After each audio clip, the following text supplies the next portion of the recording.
My sister stood in front of 38 guests and smiled as she said our family had a tradition of testing every man before marriage. My mother nodded. My father backed her up. They had told that same story for 11 years, ever since my first boyfriend disappeared, and everyone decided I simply could not keep a man. My name is Elowen Mercer. I was 34, a pediatric nurse from Ohio, and I came to that rehearsal dinner with one voicemail, one hidden email, and one recording my family never knew existed. Before the night was over, my sister would accidentally confess everything. My parents would lose the lie they had protected for over a decade, and I would walk away from the family I had spent my entire life trying to save. Chapter 1. The 8th time she touched him. The 8th time my sister touched my fiancé happened in my parents' backyard on April 12, 2025. There were 31 relatives scattered across the lawn in Westerville, Ohio. Folding tables stood in uneven rows on the grass. My father, Douglas Mercer, worked the grill with a pair of metal tongs and the expression of a man who believed keeping the burgers from burning counted as leadership. My mother, Vivian, moved from group to group, straightening napkins, adjusting serving trays, and making sure everyone understood that the gathering had happened because she knew how to hold a family together. Children ran between lawn chairs. Someone had brought pasta salad in a blue plastic bowl. A white frosted sheet cake sat on a folding table near the fence. I was standing over it with a knife in my hand. No one had asked me to cut the cake. I had simply walked over and started doing it, the same way I had cleared plates, refilled drinks, found extra chairs, and quietly solved problems at family gatherings for most of my life. Keeping my hands busy gave me a reason not to look up. My name is Elowen Mercer. I was 34 years old, a pediatric nurse with 11 years of experience, and less than a week away from marrying Grant Hollowell. I had spent entire shifts calming terrified children while doctors stitched wounds, reset bones, and explained frightening words to exhausted parents. I knew how to steady my voice when a room tilted toward panic. But in my family, I had learned a different kind of calm. That kind required me to smile, while pretending not to notice what everyone else had decided was easier to ignore. Blythe arrived 40 minutes late, in a pale yellow dress, carrying a bottle of wine like an offering. My sister was 38 and had always known how to enter a room in a way that made people feel they had been waiting for her. Conversation shifted toward the gate. Vivian abandoned the aunt she had been speaking to and crossed the lawn with both arms open. "There you are," she said. It was warmer than anything she had said to me that afternoon. When I arrived, she had looked at the cake and asked whether it needed cutting. Blythe hugged our mother, kissed Douglas on the cheek, then came toward me. "You look tired," she said, squeezing my shoulders. "Weddings will do that." Before I could answer, she turned toward Grant. He stood near the drink table in a navy blazer, talking to my Uncle Martin. Grant was 36 and taught AP United States History at Westerville North High School. He had the patient posture of someone accustomed to waiting for teenagers to finish saying something confidently incorrect. Blythe crossed the yard toward him. I looked down at the cake. The knife moved through the frosting. One straight line, then another. A few minutes later, laughter rose from the far side of the lawn. I glanced up. Blythe stood beside Grant with one hand wrapped around his forearm. She leaned closer and said it loudly enough for the people around them to hear. "You know, Grant, you could still find someone better than Elowen." A few people shifted in their seats. Blythe smiled. "When you finally realize it, you can call me." Heather Lane laughed first. "That is just Blythe," she said. "She has always had a wicked sense of humor." Vivian laughed louder than anyone. Douglas lowered his eyes to his plate. Martin did not laugh. His gaze moved from Blythe to me. My cousin Tamsin Rowe had been holding her phone, but she lowered it without pointing the camera toward anyone. I heard my mother laughing before I felt the pressure of the knife in my hand. "You can handle it." Vivian had used those words for as long as I could remember. When Blythe needed attention, I could handle it. When plans changed for her, I could handle it. When something belonged to me but would make her feel better, I could handle losing it. My father had his own version. Do not make a scene. I pushed the knife through the frosting again, but stopped halfway across the cake. This was not the first time Blythe had crossed a line with Grant. It was the 8th. The first had happened at Vivian's birthday, the previous July. Then Labor Day, a cousin's wedding in October, Thanksgiving, Christmas, a birthday party in January, a baby shower in March, now the backyard. 8 times in 9 months. I stared at the unfinished cut and understood something I should have recognized years earlier. If I finished slicing that cake, I would not only be serving dessert, I would be helping everyone pretend nothing had happened. So I placed the knife on the table. The metal made a small sound against the plastic surface. It was not loud, but several people turned. I did not shout. I did not throw anything. I did not walk toward Blythe. I simply stopped performing the job my family had always assumed I would do. Across the lawn, Grant set down his glass. He stepped backward until Blythe's hand fell away from his arm. Then he walked toward the table where Vivian and Douglas were sitting. His voice remained even. "What exactly are you doing, Blythe?" She laughed as though he had misunderstood something charming. "I am joking." "No," Grant said. "This is the 8th time." Her smile changed. She did not look at him. She turned toward the people around her, widening her eyes, as if he had embarrassed her without cause. Vivian stood. "Grant," she said, "there is no reason to make this uncomfortable." He slipped one hand into the pocket of his blazer. I knew his phone was inside. Before we left our house in Worthington that morning, I had seen him pat that pocket, the way someone checks for keys before locking a door. I did not yet know what he planned to do with it. To understand why one phone could threaten everything my family believed about itself, you have to understand how they taught me to stay quiet. There were 2 daughters in the Mercer family. Blythe was fragile. I was strong. No one ever said those exact words as a rule, but every decision followed them. When I was 10, I built a working model of the lungs for a school science fair. I used balloons, plastic tubing, and a clear bottle. I won a blue ribbon and carried it home pressed flat between 2 pieces of cardboard. Vivian looked at it and said it was nice. Then she told me to put it somewhere safe. That same week, Blythe had 3 lines in a community theater production. My mother called relatives to tell them how naturally Blythe commanded a stage. Years later, I found my ribbon in the back of a drawer. In our family, safe often meant hidden where it could not make Blythe feel smaller. When I was 16, my grandmother Eleanor had surgery.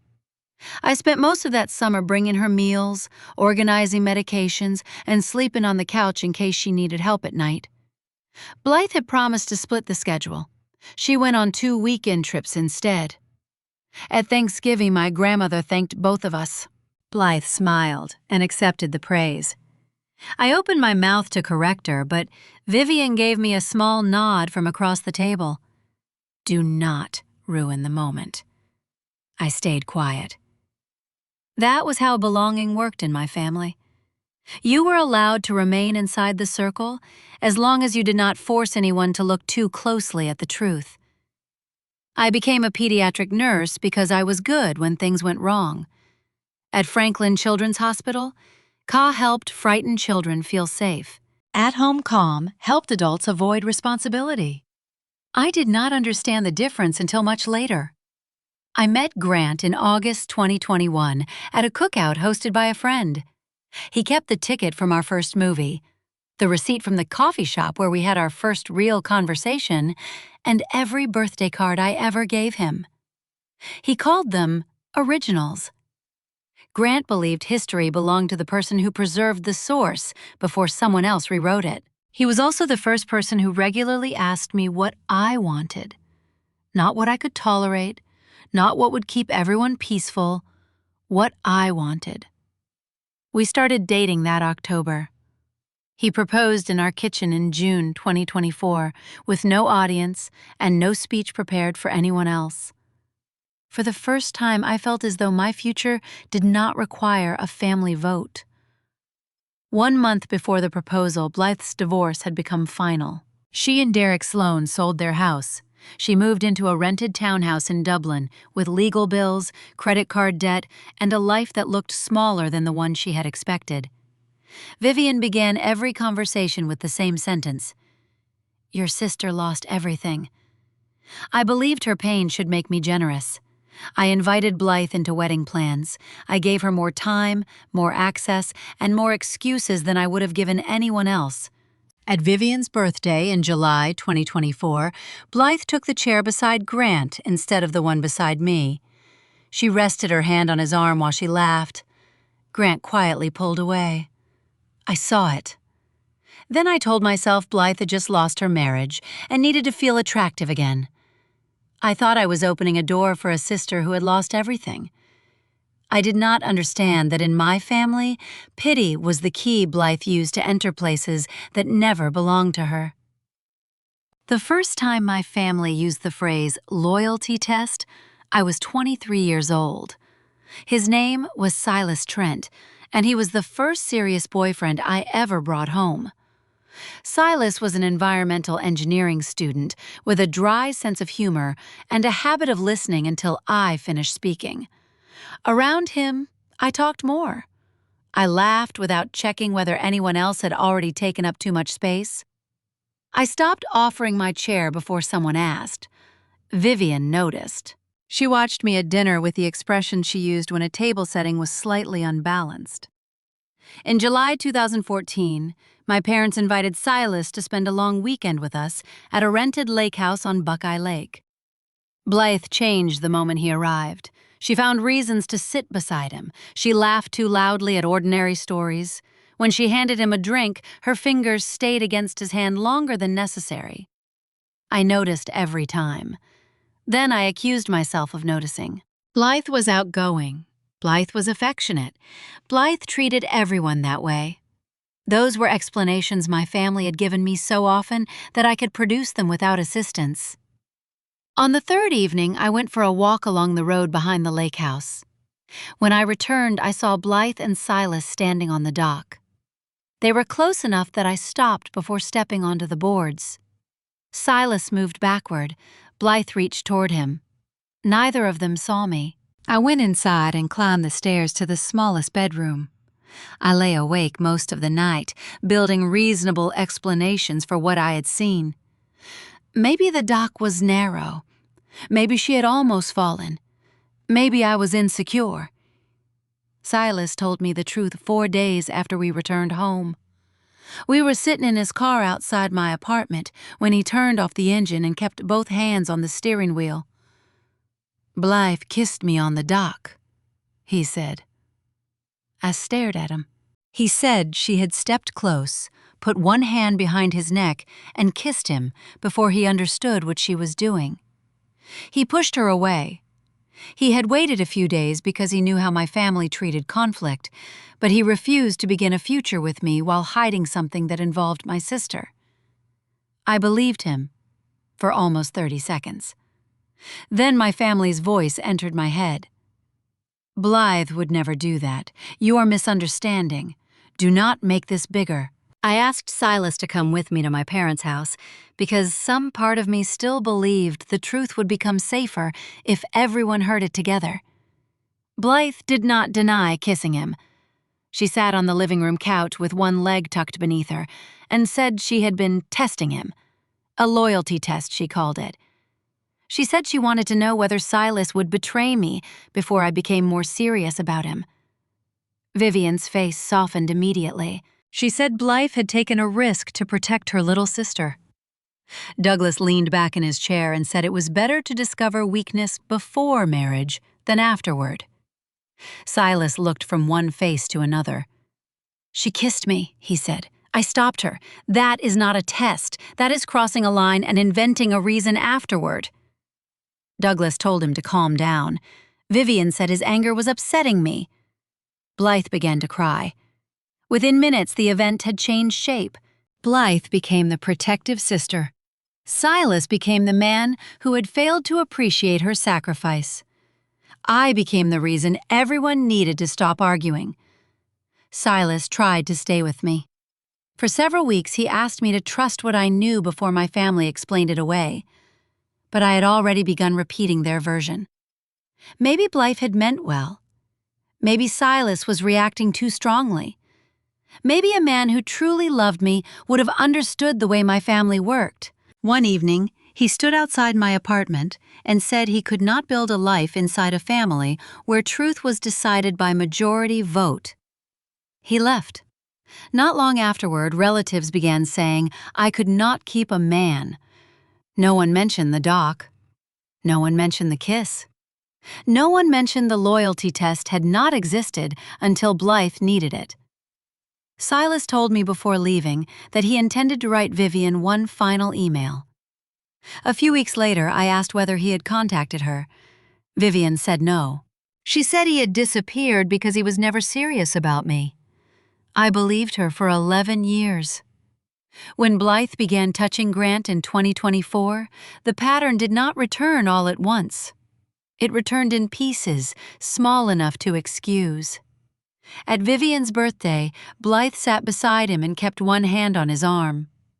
At a cousin's wedding in October, she pulled him onto the dance floor and told him I was dependable, but not much fun. Grant returned to me before the song ended. By then he understood these were not isolated mistakes. The clearest moment came on Labor Day. We were gathered at my parents' house when Blythe walked across a room containing several empty chairs and lowered herself onto Grant's lap. He stood so quickly that she nearly lost her balance. "Please do not do that again," he said. His voice was calm and direct. Blythe laughed. Vivian looked at Grant as if he had insulted a guest. "You embarrassed her," she said. Douglas lifted one hand from his plate. "Let us change the subject. I knew Grant had done nothing wrong. I also knew my family expected me to smooth the moment over. I told Blythe she should probably choose another chair. Probably. Even then I softened the boundary. The next morning I worked a shift at Franklin Children's Hospital. A 7-year-old girl needed an IV and was terrified. Her father became impatient when she pulled her arm back. "Stop being dramatic," he told her. I stepped between them before he could reach for her wrist. "She is afraid," I said. "Her fear does not become fake because it is inconvenient for us." Marisol Vega, our charge nurse, heard me. After the procedure, she found me near the medication room. "You protect children." "Quickly," she said. "That is the job." She studied me for a moment. "Then why do you apologize every time something makes you uncomfortable?" I looked away. Marisol did not push. She only said that we never ask a frightened child to keep the peace for the adults. I carried that sentence into Thanksgiving. Blythe spent most of dinner talking about a man she had briefly dated after her divorce. Then she began comparing him to Grant. Grant was more intelligent. Grant was more patient. Grant knew how to listen. Every compliment to him contained a quiet insult toward me. Eventually, Grant stood and carried plates into the kitchen. I followed. He turned on the faucet and kept his voice low. "I am not asking you to cut off your family," he said. "I need you to admit this is happening." I looked through the doorway toward the dining room. Blythe was laughing with Vivian. "It is happening," I said. Saying it aloud frightened me more than I expected. I waited until Grant left the kitchen, then confronted my mother. "Blythe is crossing boundaries," I said. "I do not want her touching Grant. I do not want her insulting me in front of him. My wedding cannot become the place where everyone repairs her divorce." Vivian's expression hardened. "Your sister lost her marriage, her house, and the life she expected. I have sympathy for her." "Then act like it." I stared at her. Vivian listed what I had as if reading charges against me. A stable career, a good man, a wedding. "You can let her have a little attention," she said. "How much am I supposed to give her?" Vivian did not answer. She touched my shoulder. "You have always been the strong one." After Thanksgiving, Grant sent Blythe one written message. He told her not to contact him privately unless there was a legitimate family need. He told her not to touch him and not to insult me. He said he did not find her behavior funny or friendly. Blythe replied that I was controlling him. Grant did not argue. He saved the message. At Christmas, Blythe handed Grant a narrow black box. Inside was a watch that cost $1,850. She gave me a scented candle. Both receipts had been left in the same shopping bag. Grant closed the watch box and handed it back. "I cannot accept this," he said. Vivian immediately defended Blythe. "She is trying to be generous after a difficult year." That same week, Vivian told me she could no longer cover a florist payment she had promised to handle. I checked the wedding emails and found that the support she had offered had been reduced. When I asked directly, she admitted she had moved $9,500 to help Blythe pay legal fees, secure her townhouse, and catch up on overdue bills. The transfer had been made days before Blythe bought the watch. I could not prove which dollars had paid for which purchase. I did not need to. Blythe could spend nearly $2,000 pursuing my fiancé because Vivian was covering the rent, the attorney, and the bills that should have limited her choices. My mother looked at me as if the answer were obvious. "Blythe needed the money immediately," she said. "You and Grant have two incomes. You will manage." Later, Grant placed the unopened watch box on our kitchen table. I looked at it and understood that every need Blythe had was treated like an emergency. Every need I had could wait because I was strong. I told Grant I did not know which frightened me more. That Blythe believed she had the right to do this, or that my mother believed I had no right to object. By January 2025, Vivian had stopped pretending the wedding belonged to Grant and me. She added guests without asking.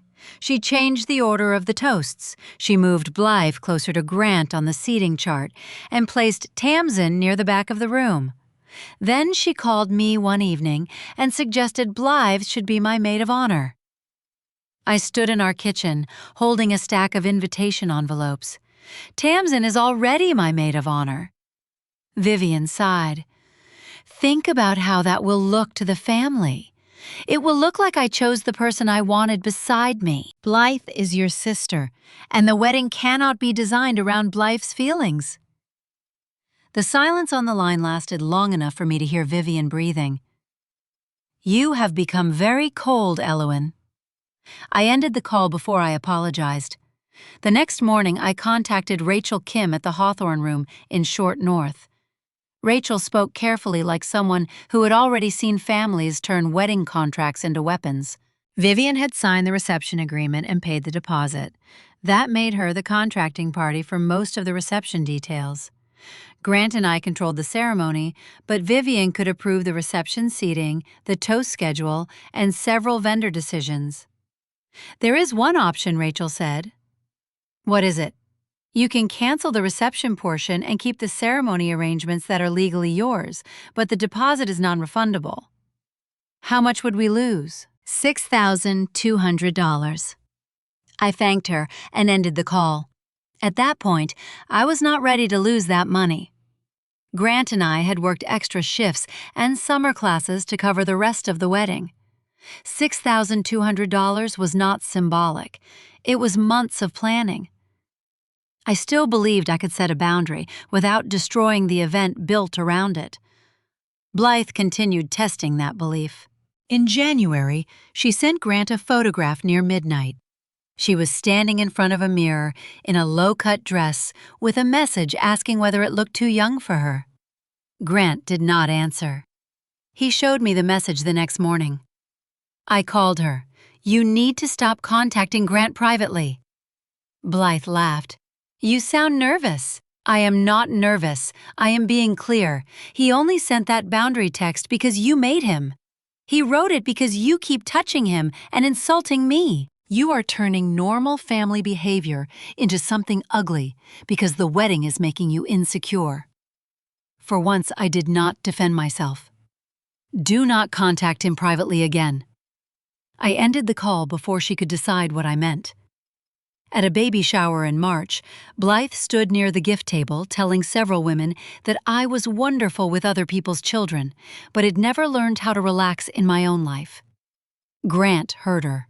He came to my side, took my hand, and asked whether I wanted to leave. I said yes. Vivian called before we reached the highway. "You embarrassed your sister." We left quietly. Everyone noticed. "That does not make it my responsibility." She began explaining how fragile Blythe had been since the divorce. I ended the call. On March 22, Grant's phone rang at 2:13 in the morning. I slept through it. He did not. Blythe left a voicemail that lasted 47 seconds. Grant listened to it while sitting halfway down the stairs in the dark. She said she had thought about him since the first time they met. She said I was a good person, but too small, too safe, and incapable of understanding what to do with a man like him. She said he was wasting himself. Then she said there had never been a loyalty test, not with him, not before. Grant saved the original voicemail. He copied it to 2 secure locations and wrote down the date, time, number, and duration in the black notebook he used for important records. He did not call Blythe. He did not ask her to repeat anything. He did not tell me. 2 days later, he called Rebecca Sloan, a civil attorney he had known since college. Rebecca told him to preserve the original file and metadata. She warned him not to record anyone secretly or try to lure Blythe into saying more. Then she gave him the advice he ignored. "Tell Elowen now. I need to understand what she meant by before. You do not get to decide when Elowen is ready to know something about her own life." Grant knew she was right. He still waited. On March 25th, he contacted Tamsin. He asked whether she had any video from our Buckeye Lake trip in 2014. Tamsin later told me she almost said no. Not because she lacked the footage, because she understood what finding it might mean. She had spent years filming family birthdays, vacations, and holiday dinners. As a freelance video editor, she stored everything by year on hard drives and in cloud folders. On March 28th, she found a clip. The image shook. Someone was laughing close to the microphone. Blythe stood near the edge of the frame, speaking to a cousin. Her voice was distant but recognizable. "If Elowen reacts, Mom will call it a test like last time." Vivian stood only a few feet away. She did not ask what Blythe meant. She did not tell her to stop. She said only one thing: "Do not upset Elowen before dinner." The footage did not prove every detail of what happened on the dock. It proved something else. Vivian knew the word test was being used to control my reaction. On March 29th, Tamsin gave Grant Silas Trent's full name. Grant found him through an alumni directory and public professional information in Pittsburgh. He sent one email. He introduced himself, explained that I was about to marry, and said he did not expect Silas to appear or become involved publicly. He asked only whether Silas would confirm how our relationship had ended.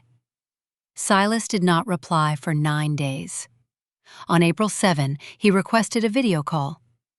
The first question he asked Grant was whether I knew about the contact. Grant answered honestly, "No." Silas looked away from the screen. "You need to tell her. I will. When? Soon." That is not an answer. 2 days later, Silas sent a written statement, permission for me to use it if I chose, and a copy of an email he had sent Vivian in 2014. Grant told me everything on April 10, 2 days before the barbecue. I came home after a hospital shift and found our kitchen table covered with paper. His phone sat beside the black notebook. The messages had been printed and arranged by date. A laptop was open to the video file from Tamsin. There was also a letter with Silas Trent's name at the bottom. Grant stood beside the table. His face told me this was not about flowers, seating charts, or money. "Nothing on this table is your fault." I looked at the phone. What happened? Blythe left me a voicemail. He did not press play.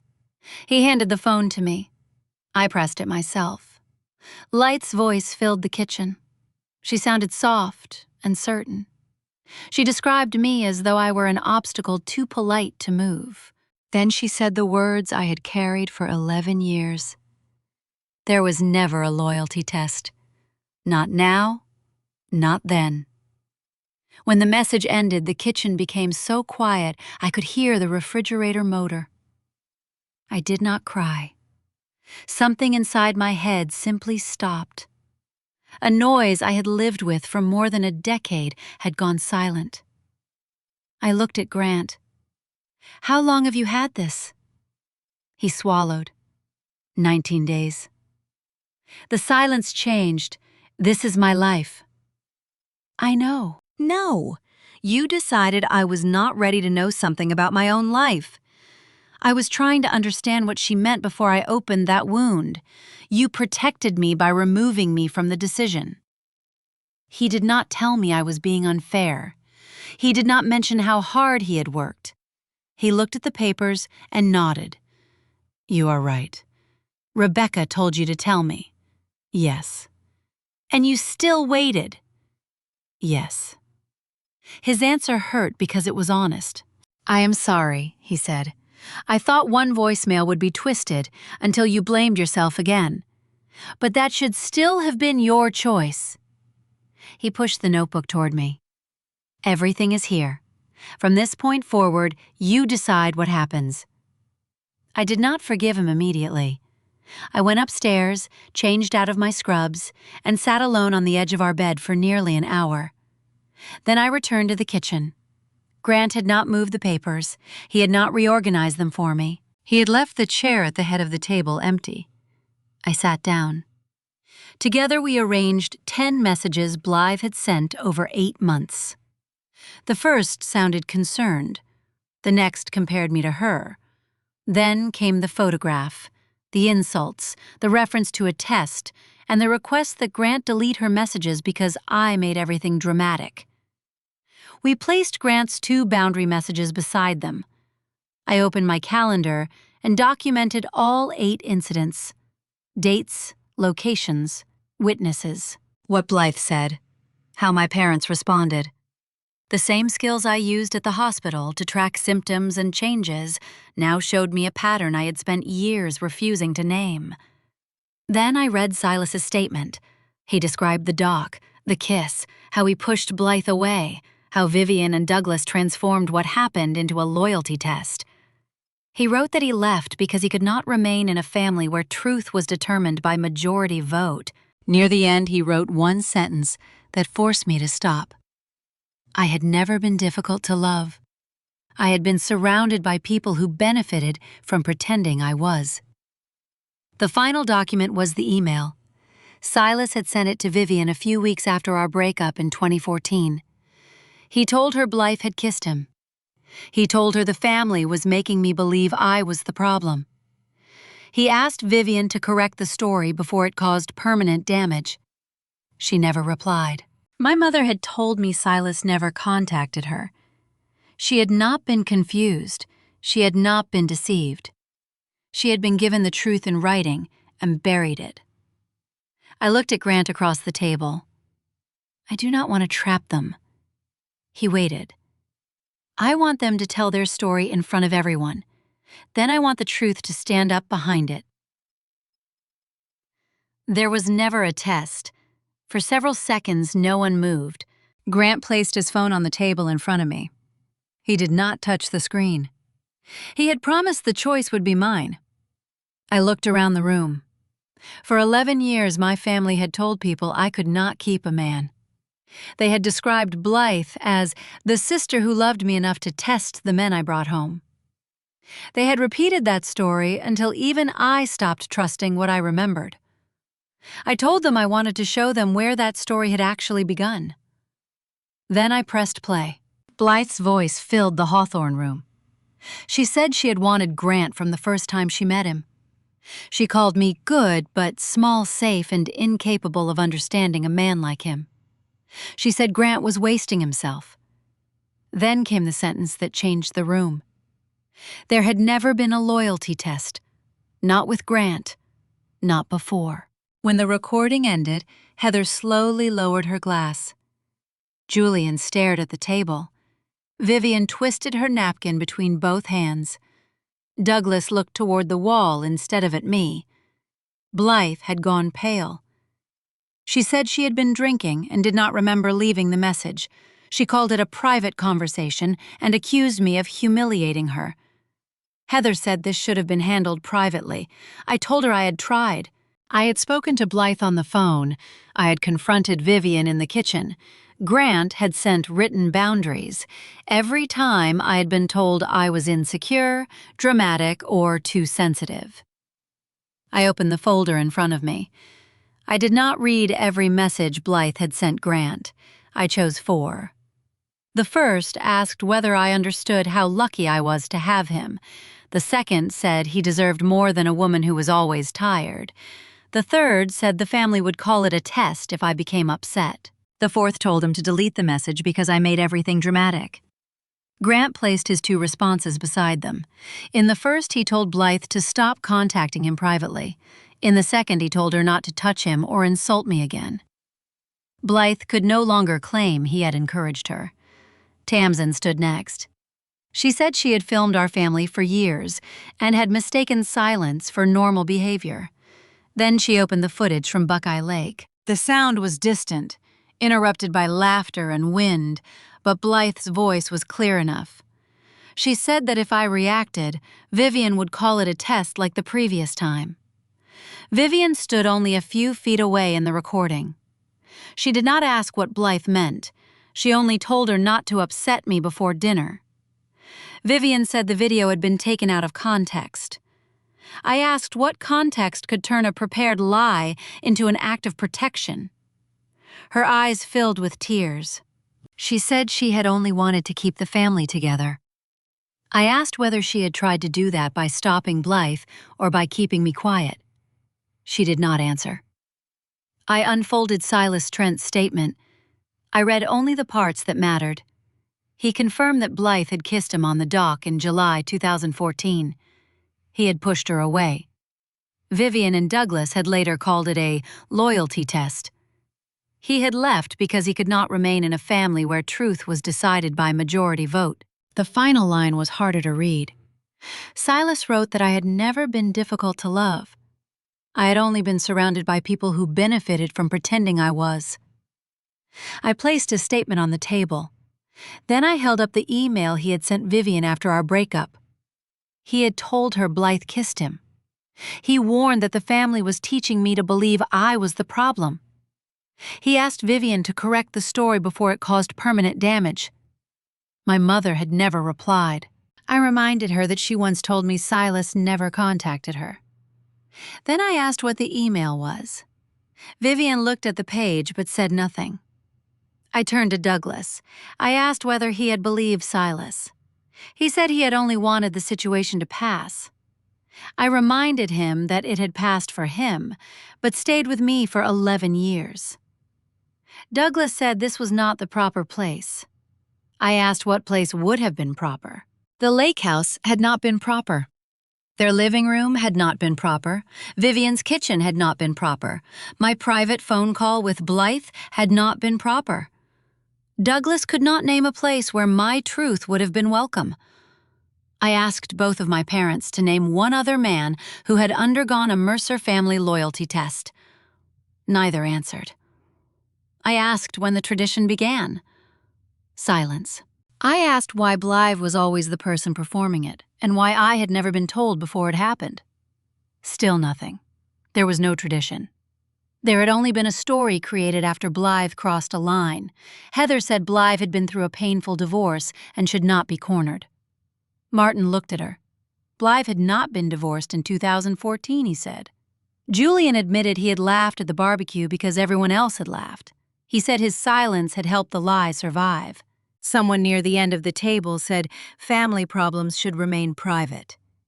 Tamsin said the problem had remained private for 11 years, and privacy was exactly what had protected it. Blythe stood so quickly that wine spilled across the tablecloth. She accused me of always making her look bad.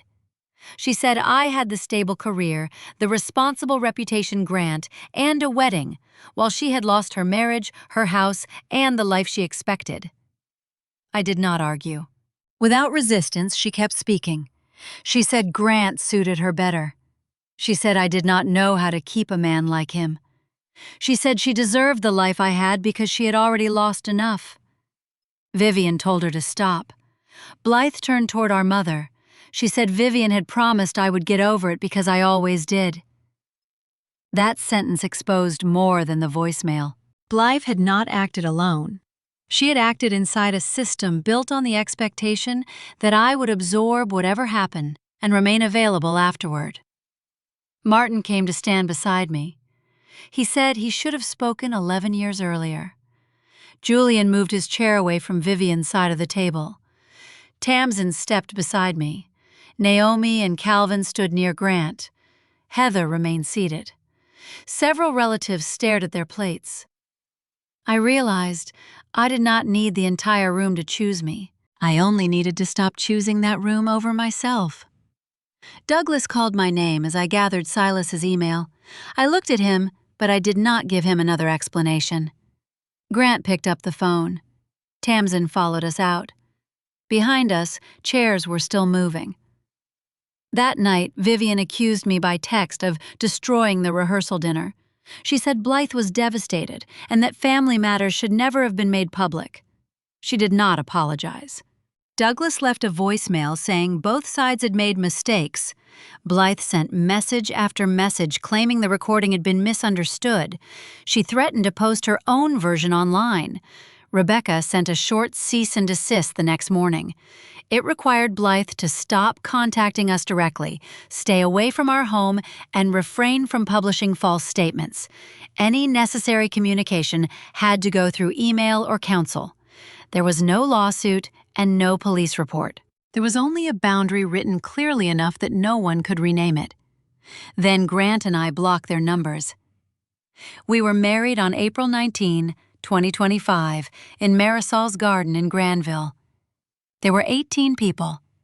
The folding chairs did not match. Martin brought an old wooden arch from storage. The flowers were salvaged from our original order. The officiant changed locations with less than a day's notice. We lost the entire $6,200 deposit. It still hurt. Freedom did not become free simply because it was necessary. Before the ceremony, Martin found me beside the garden gate. He apologized for seeing warning signs and remaining silent. He did not ask me to forgive him or tell him he was a good uncle. He asked whether he could walk beside me for part of the aisle. I agreed because he had done what Douglas had not. He accepted responsibility without asking me to carry his feelings afterward. Tamsin stood beside me as maid of honor. Marisol fixed the back of my dress. Naomi arranged the food. Calvin checked the sound system twice. Grant waited beneath the wooden arch. Before the ceremony began, he asked one question. Was this what I wanted? I said yes. Silas did not attend. He sent flowers with a short note saying he was glad I had gotten out. It was not an invitation back into the past. It was closure between two people who had once been injured by the same lie. Over the following weeks, some relatives apologized. I maintained relationships only with the people who admitted what they had seen, acknowledged their silence, and did not ask me to reconcile with my parents. Others kept their distance from Blythe. Invitations were no longer automatic. She was not exiled. She simply lost the protection that had always followed her. Vivian lost control of the wedding and the family story. Douglas lost the chance to walk his daughter down the aisle. Blythe lost access to Grant and me along with the image of herself as the innocent sister who only wanted to help. I did not announce no contact as punishment. I stopped replying. I stopped attending gatherings. Essential information could be sent by email. The first holiday without my family was painful. I missed the sound of a crowded house and the image of long tables filled with people who belonged to one another. I did not miss how they treated me. I was grieving the family I had believed existed, not the system I had finally left. Weeks after the wedding, a few of us gathered again in Marisol's garden. There was another cake. Out of habit, I reached for the knife. Then I stopped. Grant looked at me. He asked whether I wanted to cut it. He did not ask whether I could handle it.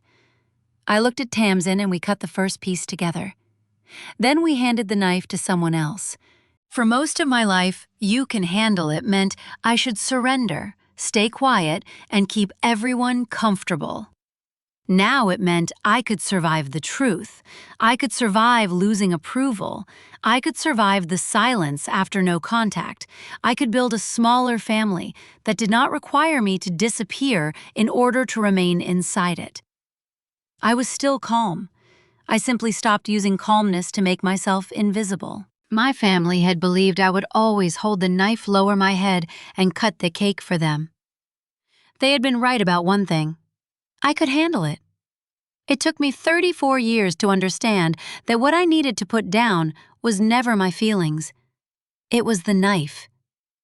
If your family has ever called you too sensitive because you were the first person willing to name what was happening, would you give them another chance?